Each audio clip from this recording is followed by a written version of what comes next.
Hai guys, welcome back to my YouTube channel.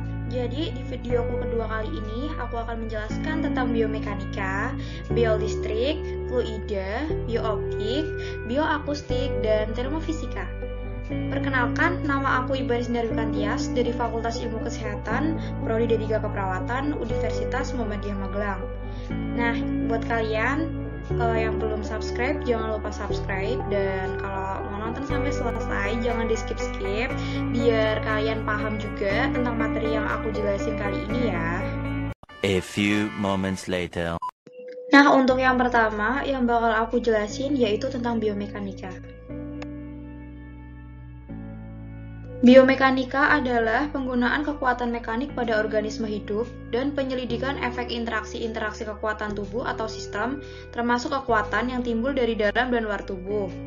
Definisi biomekanika, mekanika adalah salah satu cabang ilmu dari bidang ilmu fisika yang mempelajari gerakan dan perubahan bentuk suatu materi yang diakibatkan oleh gangguan mekanik yang disebut gaya. Tujuan dari biomekanika yaitu 1. Untuk mengetahui konsep ilmiah dasar yang diaplikasikan dalam bentuk gerak manusia.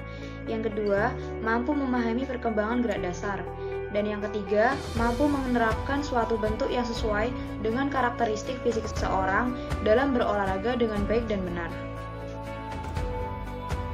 Nah, yang kedua yang bakal aku jelasin yaitu tentang biolistrik. Biolistrik adalah energi yang dimiliki setiap manusia yang bersumber dari ATP atau adenosin trifosfat, di mana ATP dihasilkan oleh salah satu energi yang bernama mitokondria melalui proses respirasi sel. Kelistrikan yang dimaksud adalah segala sesuatu yang berkaitan dengan muatan ion yang terdapat dalam tubuh dan medan listrik. Kelistrikan dan kemagnetan yang timbul pada tubuh manusia ada 3, yaitu yang pertama ada sistem syaraf dan neuron, yang kedua ada konsentrasi ion di dalam dan luar sel, dan yang ketiga ada kelistrikan syaraf. Untuk materi yang ketiga yaitu ada fluida atau campuran. Dalam tubuh manusia terdapat beragam jenis fluida, baik yang berupa cairan maupun gas. Yang berupa gas misalnya gas pernafasan dan gas hasil pencernaan zat makanan. Agar peran fluida dalam tubuh manusia dapat lebih dipahami, perlu diingat beberapa konsep dasar tentang fluida antara lain.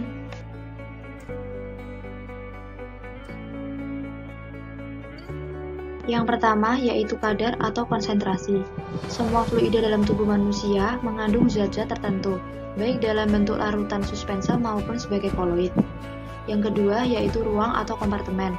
Suatu fluida tersimpan dalam suatu ruang atau kompartemen tertentu, misalnya sitoplasma sel yang berada di dalam sel, sehingga disebut cairan intrasel. Yang ketiga, pertukaran atau perpindahan fluida. Perpindahan fluida dapat terjadi dalam satu kompartemen yang sama maupun lintas kompartemen. Meskipun secara makroskopis tidaklah demikian, zat-zat yang terkandung di dalam fluida dapat berpindah dari satu kompartemen ke kompartemen lain melalui pembatas yang bersifat semi-permeable. Materi yang keempat yaitu ada biooptik. Kata biooptik tersusun atas kata bio dan optik. Bio berkaitan dengan makhluk hidup, sedangkan optik dikenal sebagai bagian ilmu fisika yang berkaitan dengan cahaya. Terdapat 2 bentuk optik yaitu optik geometri dan optik fisik.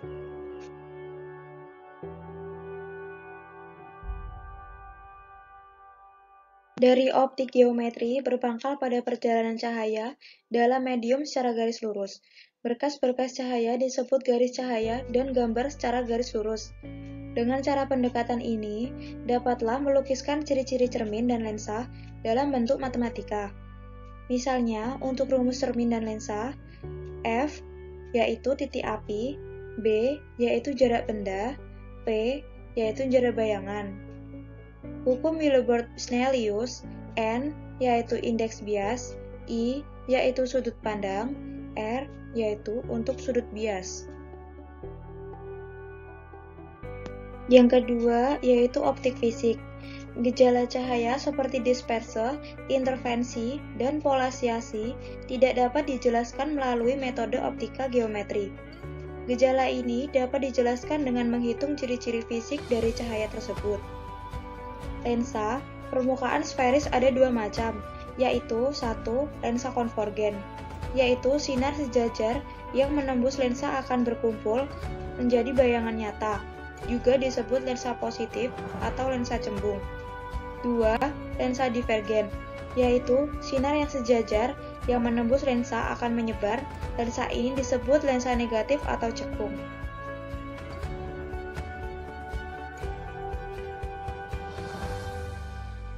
Untuk materi yang kelima, yaitu bioakustik.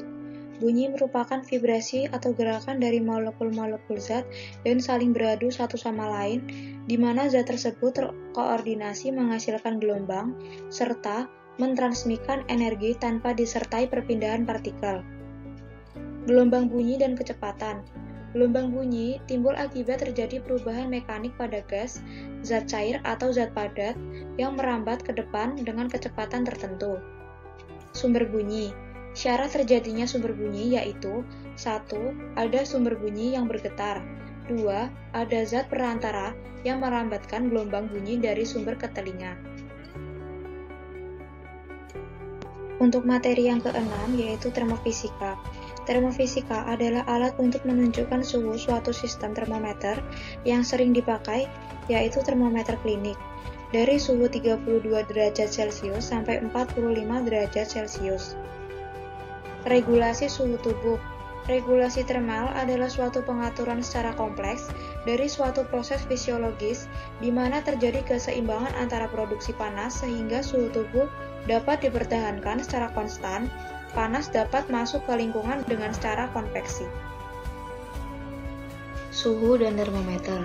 Suhu adalah besaran yang menyatakan derajat panas dingin suatu benda dan alat yang digunakan untuk mengukur suhu yaitu termometer.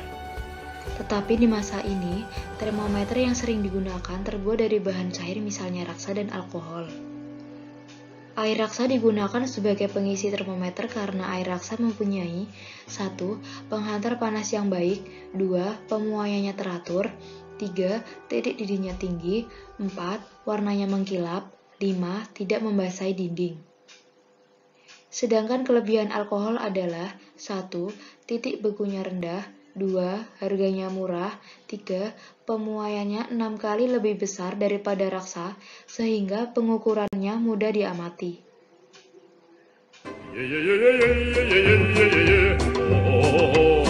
Oke guys, cukup sekian materi yang dapat aku sampaikan.